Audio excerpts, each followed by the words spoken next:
I'm Megan Holloway, and the night I found my 7-year-old daughter locked in a dark basement by my own family, something snapped. That was the moment I stopped being the peacemaker and started planning their removal, one legal step at a time. What would you do if your own father crossed his arms while your child screamed behind a locked door and said she deserved it? Before we dive in, let me know in the comments, where are you watching from? I want to know if anyone else out there has had to choose between keeping the peace or burning down the lie they called home. It started like any other late Tuesday. I had a big meeting at work, project deadlines piling up, the kind that make you forget to eat. And by the time I pulled into my driveway, the sky was ink black, and the porch light was the only thing still glowing. From the outside, the house looked peaceful. Lights off, curtains drawn. You'd never know what had just happened inside. I kicked off my heels in the foyer, dropped my bag near the bench, and called out, "Emma, I'm home." No answer. I paused. I could hear the low murmur of the TV from the living room, the sound of someone chewing my father. But no footsteps running to greet me, no tiny voice shouting, "Mom," the way Emma always did when I got home. That was my first red flag. I walked down the hallway, a sense of unease curling around my ribs. "Dad," I said, rounding the corner. He stood there, leaning against the basement doorframe, arms crossed, face hard. Behind him, Rachel, my younger sister, was perched on the arm of the couch, wearing that smug expression she used to give me in high school whenever she got away with something and I didn't. "What's going on?" I asked. Neither answered. Then I heard it, sobbing, faint but real, coming from the basement. I moved toward the door, but my dad blocked me with one arm. "Don't," he said sharply. "She's being punished." That's when I saw it, the deadbolt, locked from the outside. I lost my breath. "Wait, Emma's in the basement," I said. "Are you serious right now?" Rachel shrugged like it was nothing. "She took Maddie's toys again." Maddie, Rachel's daughter, 4 years old and apparently already the golden child in this twisted family hierarchy. "So you locked her downstairs?" I demanded, my voice rising. Rachel didn't even flinch. "She deserved it." I pushed past them, fumbling for the keys on the hook, my hands shaking. I unlocked the door and flipped the basement lights on. Emma was sitting on the bottom step, barefoot, her unicorn pajamas stained from crying, curled up, arms around her knees like she was trying to shrink into the wall. When she looked up at me, her eyes were wide and terrified. "Mommy!" That one word cracked something open inside me. I scooped her up without a second's hesitation. She clung to me like a lifeline. "You okay, baby?" I whispered, kissing the top of her head.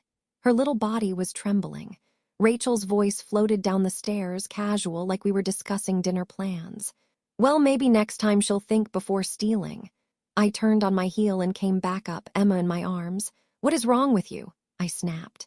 "She took Maddie's toys. She threw one," Rachel said. "It's called consequences." "She's 7, I said, "and she was locked in the dark. Who does that to a child?" My dad looked me square in the eye and said, "Teach your daughter some manners." And my mom, my mother, who I hadn't even noticed standing in the kitchen sipping decaf like none of this mattered, just shrugged. "Don't be dramatic, Megan. She's fine now." I couldn't believe what I was hearing. Emma tightened her grip around my neck. I felt her wet cheek against my collarbone. My voice was low and shaking. "If any of you ever do anything like that to her again—" "What?" Rachel cut me off, arms folded. "You'll finally grow a spine." I should have screamed. I should have thrown them out then and there. But I didn't, because my child was in my arms, crying, because I felt that old paralysis, the one that comes from being told your whole life that you're the problem if you speak up. That night, I tucked Emma into bed beside me. I didn't ask her anything, not yet. She was too scared to talk anyway. But I stayed awake, and I made a silent promise to her, to myself. They may have invaded my home, but they weren't going to own it. And they sure as hell weren't going to destroy her, not while I was still breathing. By morning, I hadn't slept. Emma curled against me like a question mark, her little fists tangled in my shirt, flinching every time the house creaked. I watched the ceiling grow lighter with dawn and kept whispering the same words on repeat. "You're safe. Mommy's here. You're safe." I didn't believe them. Not yet. But maybe if I said it enough, one of us would. Downstairs, the sounds of breakfast started like nothing had happened. Eggs sizzling, coffee brewing, Rachel's voice laughing about some recipe she saw online, my mother humming off-key, as if last night didn't happen, like my daughter hadn't been locked in a basement by her own blood. I quietly slid out of bed and got dressed in the hallway. When Emma stirred, I knelt by the bed. "Hey, baby," I whispered, brushing her hair back. "Let's go out for pancakes today, yeah?" She blinked up at me. Her voice was hoarse. "Can we go far?" My heart cracked open. "We can go as far as you want." She nodded without asking more. She didn't even ask if Rachel or Grandpa were coming. She knew. I didn't make eye contact with anyone as I led her through the living room where Rachel was sipping coffee, legs tucked up on the couch like a teenager home for break, not a grown woman with a daughter and the audacity to smile after what she'd done. "Morning," she chirped without looking up. I didn't answer. Neither did Emma. We just walked out the door, me gripping her hand tighter than usual, her little unicorn backpack slung over one shoulder like she was heading to school. We weren't going for pancakes. We were headed downtown to the pediatric therapy center I found at 3 a.m. when I sat in the hallway shaking and Googling child trauma specialists Pittsburgh like a woman trying to hold water in her hands. The building was old, brick, but the lobby was warm. Soft lighting. A turtle tank. Paintings made by children lined the hallway walls. Emma clung to my side while I checked us in. I told them her name. I whispered the word urgent. The receptionist nodded and gave me paperwork without asking more. Dr. Elise Monroe came out a few minutes later. Early 40s, curly brown hair, soft voice that didn't talk down to my daughter. Emma wouldn't look at her, just squeezed my hand tighter. Elise knelt to her level. "Hi, Emma. I heard you had a really hard night. Would it be okay if we sat in my office together for a few minutes?" Emma blinked once, then nodded slowly. She didn't let go of my hand. We followed Elise down the hall into a soft blue room filled with bean bags, books, and a dollhouse that looked eerily like ours. Emma sat without being asked, silent, her legs crossed tightly at the ankle, the way she does when she's scared but trying not to cry. "I'll just be quiet and listen," Elise said. "And you don't have to say a single thing, okay? You're the boss in here." It was such a simple thing. But hearing someone give my daughter power, after it had been ripped from her the night before, made something lodge in my throat. Emma didn't speak for most of the session, just nodded or shrugged while Elise asked about her favorite colors, her favorite animal. She didn't even look at me when she finally whispered, "I don't like our basement anymore." I almost had to leave the room. Elise didn't press, just nodded gently. "That's okay. Sometimes places change after something scary happens. But you know what's braver than going back into the basement? Saying it scared you, that takes real strength." By the time we left, Emma was holding a small stress ball in the shape of a dinosaur, a gift from Elise. She hadn't smiled, but she hadn't flinched either. In the car, I glanced at her in the rearview mirror. "You did so good, baby," I said softly. She didn't answer, but she didn't cry. Back home, it was like the night before had been erased from everyone's memory. My father was on the patio reading the paper. Rachel was at the table with her laptop, eating avocado toast. Their children were watching cartoons, Maddie shouting at the TV. "Where were you?" Rachel asked as I walked in. Her tone was bored. "Out," I said. My father didn't even look up. Emma slid behind my legs like she used to when she was 3 and shy. I rested a hand on her back, a silent shield. Rachel rolled her eyes. "God, Megan, if you're gonna keep being dramatic, at least make her say sorry. Maddie hasn't even touched her toys since last night." I stared at her, at the crumbs on her plate, at the woman who used to sleep in the bunk below me and now thought locking a child in the dark was discipline. I didn't say a word. Instead, I led Emma upstairs and closed the door. I didn't know what my next move would be, but I knew it wouldn't be silence. Not anymore. That night, the house sounded too full. Laughter floated up from the living room, shrill and careless. I could hear Rachel's friends arriving, heels on tile, children stomping up the stairs, doors slamming like it was a frat house and not the home I once felt safe in. Emma was curled beside me in bed again, too tired to speak, too anxious to sleep. I held her while scrolling on my phone beneath the covers, the dim blue light a silent rebellion. I typed slowly, carefully. What to do if your family is emotionally harming your child? Can I report abuse if I'm the homeowner? Child locked in basement, legal advice. Every result made my chest tighten.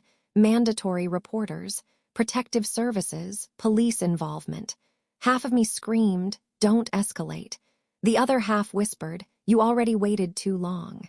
I clicked into a local Pittsburgh forum, one I used to browse when our neighbors were worried about porch thieves or foxes near the elementary school. But this time, I found a thread titled, "When you know it's abuse, but it's your family." I read every word. Stories from mothers like me, some more brutal than ours, some eerily similar. Each of them described the same thing. The moment you stop pretending the people in your home care more about peace than power. That moment had come and gone for me. Now I needed options. I opened my notes app and wrote 3 words, contact. The police. Just then the floor shook. A crash downstairs followed by wild laughter. I crept to the top of the stairs and peeked over the railing. Rachel was pouring wine for her friends like this was a bachelorette weekend. Her kids were bouncing on the couch cushions, literally. One of them snapped a lamp cord as he tripped. My father didn't even blink. Just sat reclined in his chair, the TV blasting some sports show. My own house looked like a stranger's Airbnb. I watched one of the kids, Dylan, Rachel's son, pick up a framed photo from the shelf and start swinging it like a toy. It hit the ground a second later, shattered. No one said a word. My hand clenched around the railing. There had been no apology, not for Emma, not for the basement, not even a hint of acknowledgement. They weren't sorry. They were comfortable. I walked back into my room and shut the door quietly. Emma stirred as I sat beside her again, blinking sleepily. "Is it morning?" "Almost," I whispered, brushing her hair back. I didn't mean the sun. I meant the moment we were done being quiet. The next morning, I waited until Emma was at school, her first day back after her therapy visit. She didn't cry when I dropped her off, just held my hand a little longer before letting go. I drove home, parked across the street from our house instead of in the driveway, and I made the call. The voice on the line was calm, male, probably mid-40s. "Pittsburgh Police Department, non-emergency." I swallowed, the words sticking. "Hi, I need to ask what steps someone could take if a child was locked in a basement by a family member. I have security footage and photos. It happened in my own house." There was a pause. "Ma'am, is the child currently in danger?" "No, she's with me, she's okay now, but no one took responsibility, and it's still not safe." He asked for my name. I gave it. I gave Emma's too. Then the address. He didn't dismiss me, he listened. Then he asked if I'd be willing to come down to the station or if I wanted an officer to visit the home. I said I wasn't ready yet. I just wanted to know what protections existed, what evidence I needed. He said, "If what you're saying is true and you have footage, a protective services case could be opened. It won't be quick, but it can be done. If she was physically harmed, she has rights. And so do you." I thanked him, wrote everything down. As I hung up, I caught my reflection in the hallway mirror, eyes dark with exhaustion, mouth set like stone. I looked more like my mother than I wanted to admit, but I also looked ready. By late afternoon, the chaos had picked up again. Rachel's kids had knocked over a plant stand. My father was yelling at the TV. Rachel yelled at her kids like she wasn't the one who taught them to act like this. I sat in the corner of the kitchen, pretending to scroll recipes on my phone. But in reality, I was reviewing my home's security app, replaying the moment from 2 nights ago when my father deadbolted the basement door. When Rachel said she deserved it. When Emma pounded from the other side. I saved the clip, titled it, "Proof for Emma." And as the house shook with noise around me, I whispered, so low no one heard, "This is going to end. You just don't know it yet." I didn't expect them to show up that fast. The next morning, while Emma was coloring quietly at the kitchen table, a firm knock echoed through the house. Not the light tap of a delivery driver, not Rachel's friends barging in. This knock carried authority, purpose. My father looked up from his coffee, annoyed. "Who the hell is that this early?" Rachel was on the couch scrolling her phone, legs sprawled across the cushions as if she owned the place. "Probably your neighbor again," she muttered. "He keeps complaining about our parking." But I already knew. I stood, smoothing my sweater with trembling hands. "I'll get it." When I opened the door, 2 officers stood on the porch, one a woman with sharp, kind eyes, the other a tall man taking in the house with quiet calculation.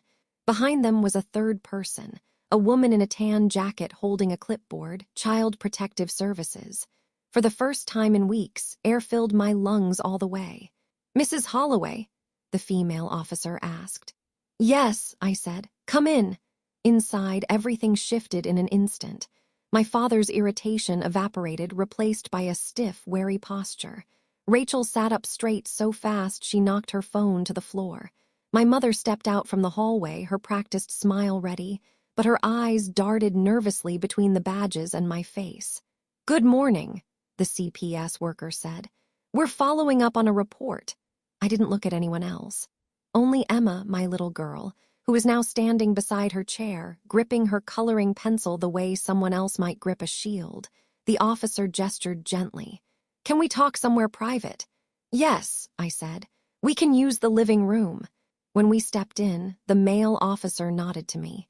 "Do you have the video footage you mentioned?" I pulled out my phone with hands steadier than I expected and opened the security app. The clip loaded instantly. The moment my father shut the basement door, the click of the lock, Rachel's voice saying, "She deserved it." I turned the screen toward them. They watched in silence. The officer's jaw tightened. The CPS worker scribbled something quickly. My father took a step forward as if to interrupt, but the male officer's hand rose in warning. "Mr. Calvin Holloway," he said calmly, "I'll ask you to step back and let us finish reviewing this." My father froze, face red and furious. Rachel's voice cut through the tension like a badly timed joke. "Oh, come on, you're not actually buying this. Kids exaggerate. Megan overreacts. It wasn't even dark." The female officer turned her head sharply. "You locked a 7-year-old child in a basement." Rachel's mouth snapped shut. The CPS worker opened her file. "We also need to document the bruising reported near Emma's arm. When did that happen?" My mother scoffed, actually scoffed. "Kids bump into things. You can't seriously think." "It happened the same night," I said, "when she tried to push the door open." The officers exchanged a look, and suddenly my living room didn't feel like their territory anymore. It felt like mine again. "We will be issuing a temporary safety notice," the CPS worker said. "Until further review, anyone involved in the confinement incident will be required to vacate this property within 48 hours. Silence. Then Rachel exploded. "What? You can't do that. This is our home too." "It's my home," I said quietly, "and you hurt my child." My father stepped toward me, rage boiling to the surface. "Megan, what the hell do you think you're doing, calling the police on your own family? This is insane. You're going to regret." The male officer moved between us instantly. "Sir, do not raise your voice at her." My father curled the edges of his fists, ready to bark something else, but the authority in the room finally smothered him. Rachel's face contorted. "They can't just throw us out. Mom, say something." My mother looked at the officer, then at me, and for the first time in my life, she realized her opinion didn't matter here. It's a misunderstanding," she said weakly. "We were just trying to teach her." The CPS worker closed her folder. "The misunderstanding ended when you locked a frightened child in a confined space. You have 48 hours. We will be checking in." My father sputtered. "You can't. We're not going anywhere." The officers remained calm. "Sir," the female officer said, "that is not optional." I felt something unwind inside me. Not relief, not triumph. Just the quiet, shaking breath of someone who has been underwater too long and finally breaks the surface. As the officers walked toward the door, the female officer turned to me. "We'll be in touch, Mrs. Holloway, and you did the right thing." When the door closed behind them, the house went still. My father stared at me like I'd just burned the family tree to ash. Rachel looked one breath away from a tantrum. My mother leaned against the wall as if her world had tilted off its axis. But for once, none of them spoke. I picked up Emma, held her close, and walked upstairs without a single backward glance. For the first time in weeks, I locked my door. And I slept. You'd think silence would feel like a gift. After weeks of shouting, stomping, slamming doors, and the constant sound of being watched in your own home, silence should be a relief.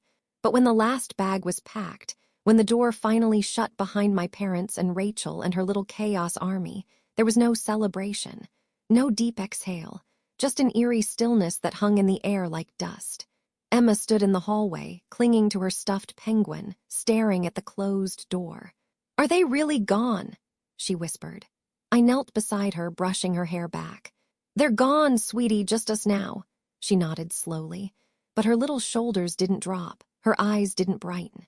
She just turned and walked back toward her room like she didn't trust it yet, like the quiet might still betray her. I let her have space. I needed space too. That afternoon, I made pancakes. Real ones. Thick and golden, the way Emma used to love them before her appetite shrank into almost nothing. She sat at the table, picking at the corner of hers with a fork. "I made your favorite," I offered. "I know," she said softly. I slid into the seat across from her, watching as she took a tiny bite. No smile, no sound. "Do you want to play after breakfast?" I asked. "We can do a puzzle, or Uno. Remember Uno?" She nodded again, almost imperceptibly. We did the puzzle. We played Uno. I even pulled out the old board game with the colorful animals she used to giggle at during preschool. She went through the motions, rolled the dice, moved her piece. But the light wasn't in her face, not even a flicker. That night I let her sleep in my bed again. I didn't argue. When she brushed her teeth, she left the bathroom light on. When I turned it off before bed, she turned it right back on. And when a floorboard creaked downstairs from the heater kicking on, she sat bolt upright in the bed, whispering, "They're back, they're back." "No, honey," I said, pulling her close. "They're not coming back. Ever again." But she didn't believe me, not really. Days passed like that, quiet, still, almost sterile. I tried to make it feel like home again, cleaned every room top to bottom, lit candles in the kitchen, washed every blanket and pillowcase and donated the ones that still smelled like Rachel's perfume. I moved the furniture, rearranged the photos on the walls. I even bought a new rug for the living room, something warm and soft with colors Emma used to like. But nothing reached her. At night, she still cried, not loudly. Not tantrums, just these soft, heart-wrenching sobs into her pillow, like she didn't want me to hear but couldn't hold it inside. One night I asked her gently if she wanted to talk to Dr. Elise again. She shook her head hard. "I don't want to talk, I just want to leave." "Leave the room?" "No," she whispered. "Leave the house, I don't want to be here anymore." I felt my chest tighten. This house was supposed to be our reset button, my safe space. Her childhood. I bought it the year she turned 4 when I got the promotion. I painted the walls myself, built the playhouse out back with my own hands. But now it was full of ghosts. Every corner whispered what she went through. The basement door, the hallway where Rachel had laughed, the couch where my father sat like a king on a throne made of silence. And worst of all, Emma remembered it all. I thought getting them out would be enough. I thought the house would heal itself once it was quiet. But a house can't unsee what it witnessed, and neither could she.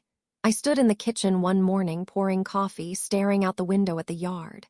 Emma's swing was still tied to the oak tree, but she hadn't touched it, just like she hadn't gone into the basement or her own room. And that's when I knew this wasn't healing. It was surviving, and survival wasn't enough anymore. It was a Tuesday, gray skies, the kind of cold that seeps through your coat and into your bones, even with gloves on. I sat at a corner table in a cafe 2 blocks from Emma's school. The kind of place that played soft jazz and labeled every drink with names like Velvet Mocha and Sunrise Steam. I wasn't there for the caffeine. I was meeting someone. Across from me sat Kendra, a petite woman with bright eyes, a sharp blazer, and a clipboard. The kind of woman who could sell sunshine in a snowstorm. She stirred her tea like it was just another ordinary morning. "Are you sure?" she asked gently. I looked out the window. The snow had started to fall in soft flurries. Just outside, the cars passed by like we were in a snow globe someone forgot to shake. "No," I admitted, "but I think it's the only way."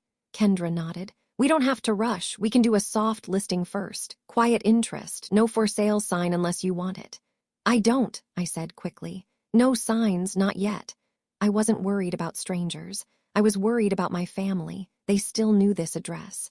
They still felt entitled to everything inside it. Even now, 2 weeks after being forced out, I hadn't heard a single word of apology. No acknowledgement, no remorse. And yet, when the message finally came, it was worse than silence. We were wrapping up the meeting, Kendra packing her bag, promising to email the paperwork when my phone buzzed. Unknown number. I opened the text. "We thought family mattered to you. Guess not. Hope you're proud." Mom, that was it. No name, no context. Just venom wrapped in fake guilt, like I was the traitor. Like protecting Emma from their cruelty meant I'd betrayed them. I stared at the screen for a long time. Then, without a second thought, I blocked the number, not because it hurt, but because it didn't. And that realization scared me more than her words. I used to twist myself inside out to keep the peace.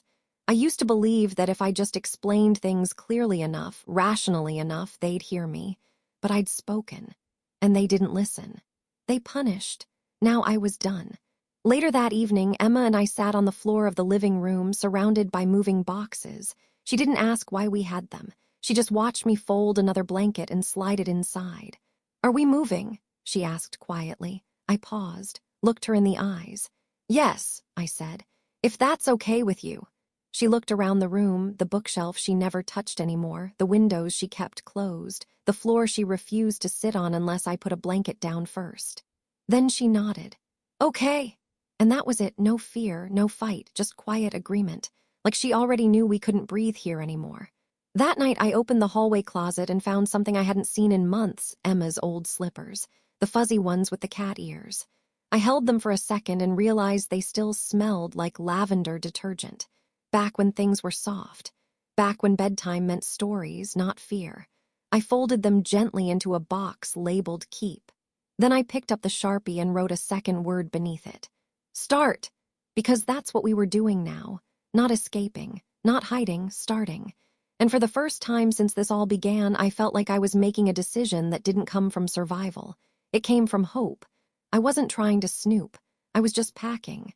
The closet in the hallway, Emma's craft shelf, had become a bit of a mess. Construction paper stacked sideways, dull scissors, half-empty glue sticks stuck to the wood. I started sorting, thinking I'd save what we could and toss the rest. That's when I saw the box. It was a plain shoebox. Light blue with stickers peeling at the corners. I pulled it out carefully, thinking maybe it held her old coloring books. But when I lifted the lid, my breath caught. It wasn't stickers or glitter or doodles of bunnies. It was drawings. Dozens of them.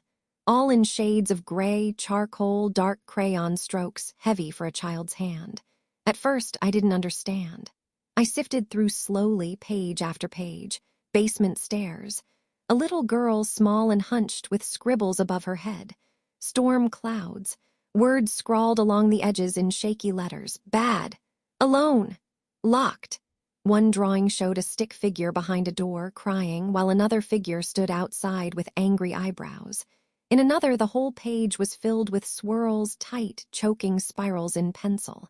Emma had drawn it all. She had drawn her fear. I pressed a hand to my mouth and sat down hard on the floor. All this time, she hadn't been talking because she was already telling me, just not with words. And I hadn't seen it. I sat there, surrounded by pieces of her pain, feeling like the worst kind of mother, the kind who missed the screams because they were silent. When I finally stood, I knew I couldn't ignore this. We needed help. Real help. The new therapist's office was in a cozy building near the edge of town. It looked more like a boutique than a clinic.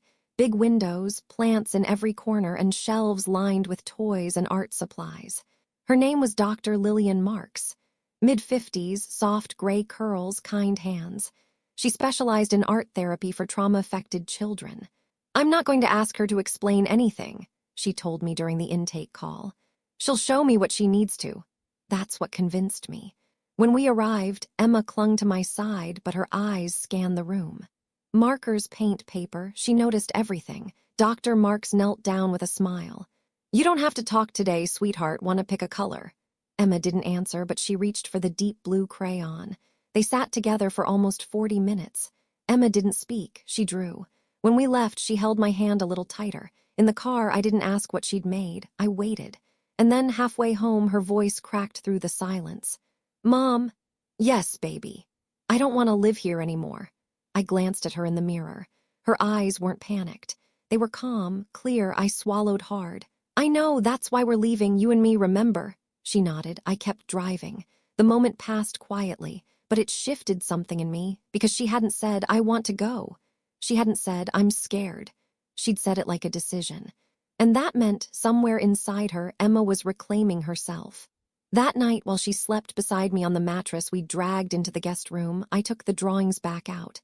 I sorted them carefully. Some I packed, some I gently tucked into a folder for Dr. Marks.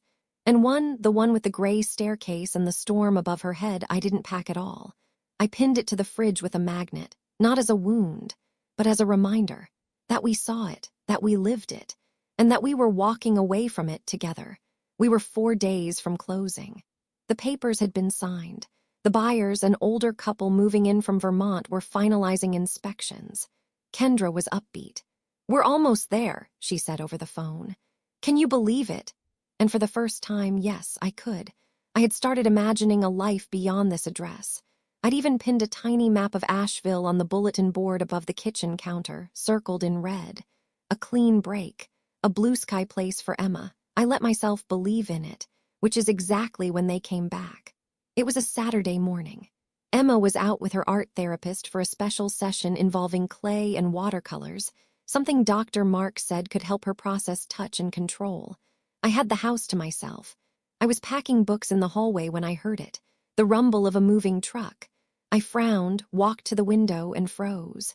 The van was huge, rental logo plastered on the side, and standing at the curb like nothing had happened, my father, my mother, both of them holding boxes. My father in his leather gloves, sunglasses perched on his head like it was just another errand. My mother in her long wool coat, face pinched with something that looked dangerously close to smug. They didn't even knock. My father tried the doorknob, locked. He banged once hard, then again. "Megan," he called, "open up, we're just here to drop off a few things." I didn't move. "Megan, come on," my mother added. "You can't seriously be acting like a stranger. We're family." I took a slow breath, heart pounding. My first instinct was to panic, hide, pretend I wasn't home. But then I remembered Emma's drawing still on the fridge. No, I wasn't hiding. I opened the door just wide enough to be seen but kept the screen latched. My father's expression darkened the second he saw me. "There you are. What are you doing here?" I asked quietly. "We're storing a few things," he said, lifting a box as if I had any reason to care. "Until we find a new place." I blinked. "What?" He gestured toward the truck. "Your sister said you're moving, so we figured. You figured you'd move back in." "No," my mother snapped.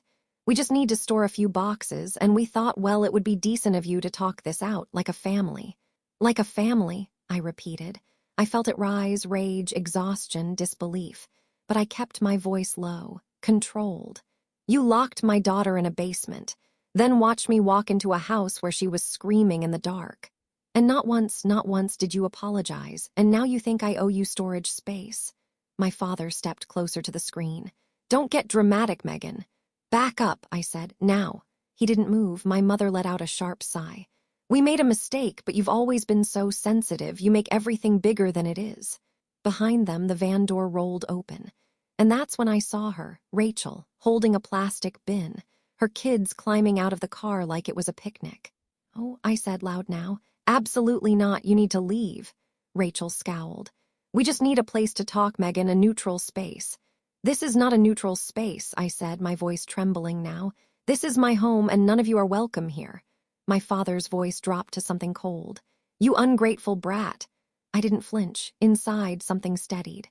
"She's hiding upstairs, isn't she?" he said. "Emma still playing the victim." I shut the door. He hit the screen with his fist. Once. Loud. "Coward!" I didn't answer. Instead, I walked to the kitchen, grabbed my phone, and called Kendra. "They're here," I said, my voice shaking. "They brought a van. I don't know what to do." Kendra didn't hesitate. "Do not open the door again. I'll get someone from legal on the line. If needed, we'll call the police." In the background, I could hear Rachel yelling now. Something about rights, something about being tricked. I stood in the hallway, fists clenched, as their voices rose outside. And I realized this was exactly why I had to leave. Not just for Emma's healing, but for mine, because their chaos could shatter walls, slip through windows, creep back in the second you think you're safe. But not this time. Not again. The officer stood quietly on the porch, one hand resting near his belt, the other tucked into his jacket pocket. He wasn't here to arrest anyone. He wasn't even holding a clipboard. But his presence said everything I needed it to. My family didn't try to come back after that Saturday. Maybe it was Kendra's attorney sending a formal trespassing warning. Maybe it was me finally slamming the door in their faces. Or maybe they sensed the shift. I wasn't afraid anymore. The officer had arrived right on time that final morning. Moving day.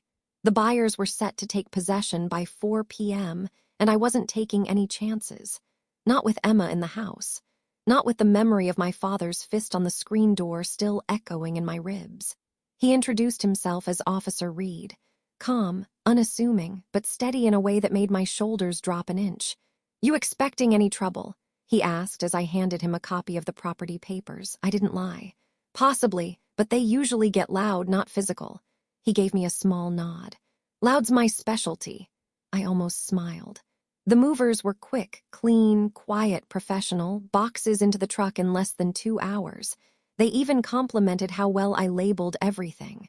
Emma stayed by my side most of the time, her tiny backpack hugged to her chest, the stuffed penguin's ear sticking out like a flag of comfort.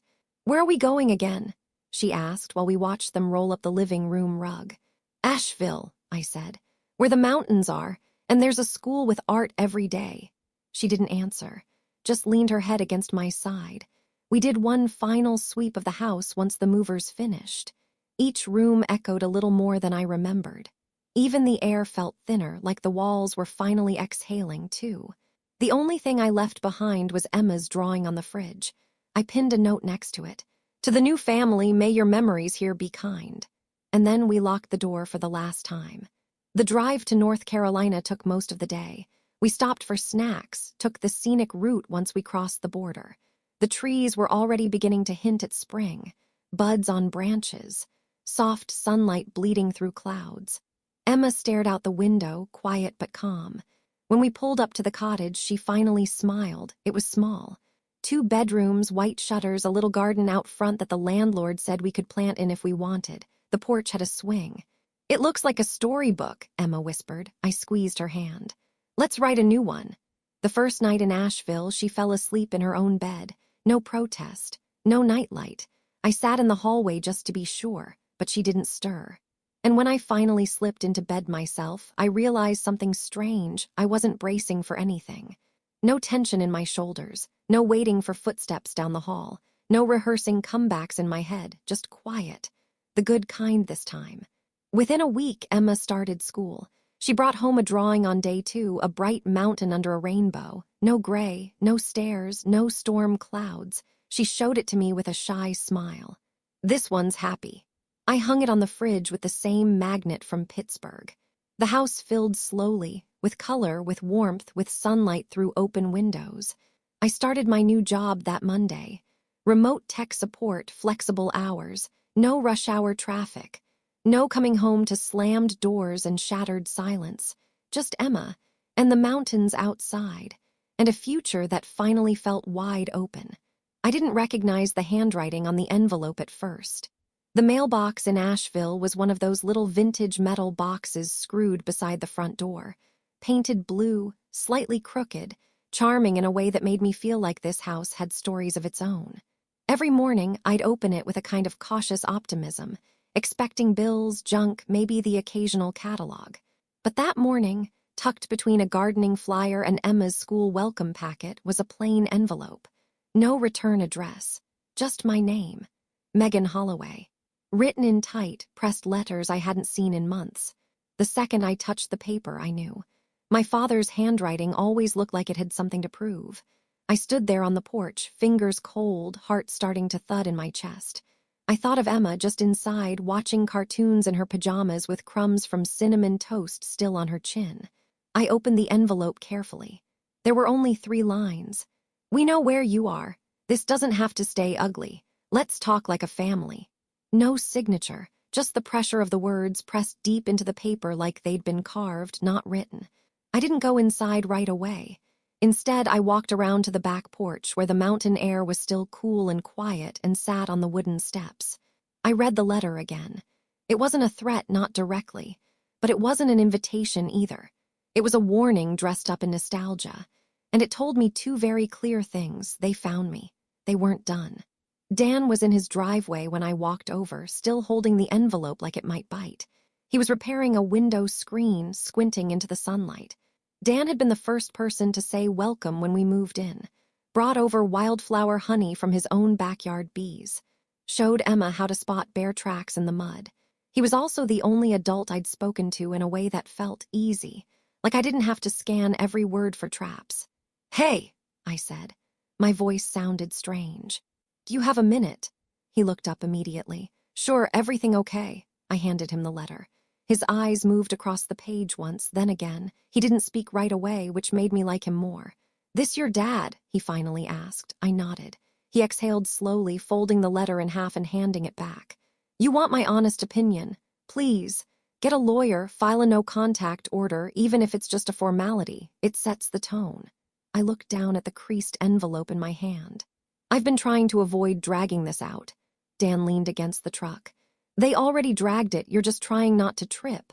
That made me laugh, a dry, unexpected sound. Sorry, I said. It's exhausting. Every time I think it's over.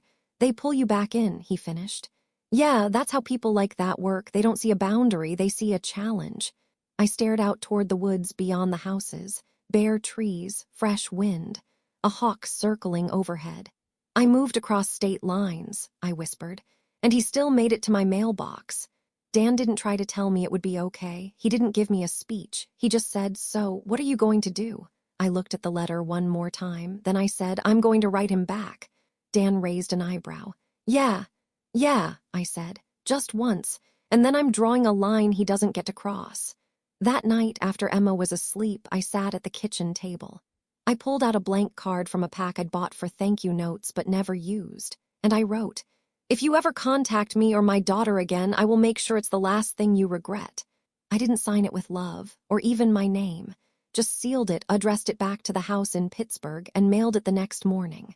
My hands were steady this time, and the weight in my chest, lighter. Filing the no-contact order was easier than I expected. Easier and heavier. Dan came with me to the courthouse. He didn't say much, just sat beside me while I filled out the paperwork. The woman behind the plexiglass asked if there had been physical harm, and I showed her the basement footage again. The drawings. The letter. She didn't ask twice. Within 48 hours, it was granted. Full no-contact protection for both me and Emma, under grounds of emotional endangerment and stalking. My father's letter had sealed it. I felt something shift when I got the official paper in my hands. Not victory, but power, legal power. The kind that didn't beg to be heard, it demanded it. But peace didn't last long. That afternoon, I got a message request on my private Instagram account, an account I'd barely used since college. The profile had no photo, just a fake name and one post. But the message was unmistakable. Emma looks so happy in Asheville. Can't wait to see her again. Attached was a photo. Emma at the local park. From behind, clearly recent, I froze. For a second, my breath wouldn't come. Then I saw the username again, and I knew, Rachel. Only she would take a picture like that not to remember but to taunt. She'd created a fake account. Violated the order within hours. I didn't cry. I opened my photo app. I still had every picture of Emma's bruises, every frame of the basement lock, every text they ever sent. I opened Facebook, and I posted everything. I didn't hold back. I posted the screenshot of Rachel's message, blurred just enough to protect Emma's privacy, but clear enough to show the threat. I included the photo of the basement door, the bruises on Emma's arm, the CPS letter. I wrote exactly what had happened without venom, without theatrics. Just the truth. And then I ended with this. If protecting my daughter makes me a disgrace to my family, then I'll wear it proudly. No child should ever have to live in fear inside their own home. It didn't take long. Comments flooded in. Strangers, survivors. Women from my past who said, I remember your dad's voice, I believe you now. Men who apologized for not seeing, teachers. A few neighbors from Pittsburgh who admitted they'd wondered but never asked. The silence I had lived in for so long shattered under the weight of collective outrage. And my family, they went quiet. No messages, no calls. Rachel's account disappeared within hours. Within days, it was over. That weekend, I took Emma camping in the Blue Ridge Mountains. Just us. A borrowed tent. A sky so full of stars it looked like it had been painted just for her. She roasted a marshmallow and laughed, actually laughed, when it caught fire and crumbled. And when she fell asleep in the tent, curled in her sleeping bag, I sat just outside the flap, staring at the sky and let myself feel it, not fear, not anger, not exhaustion. Freedom. 6 months. That's how long it's been since I filed the no-contact order. since Rachel's account vanished and the last threat faded into silence. And in those 6 months, something amazing happened. Emma stopped asking if the doors were locked at night. She stopped flinching when someone knocked on the front door. She stopped drawing storm clouds. Now her drawings are full of sunlight, skies, horses, friends. She's even writing little stories in the corners. One of them was about a girl who builds a house made of pillows so no one can yell inside. She got an A in science last week. Her teacher says she helps the shy kids at recess. As for me, I joined a local writers group. We meet every Thursday in the back of a little bookstore that smells like cedar and old stories. I didn't think I'd ever share what happened, but when I did, 3 women cried. One stayed after to ask if I'd speak at a community panel. Dan comes by often now. He fixed the back fence, brought over fresh wood for the porch swing, and without saying it out loud, made himself a fixture in our lives. He never pushes, never assumes. He just shows up.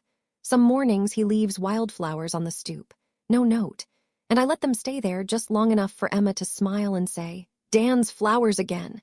The house smells like lemon soap and lavender now. The curtains are always open. Light pours in. Even the corners feel warm. It took everything we had to get here.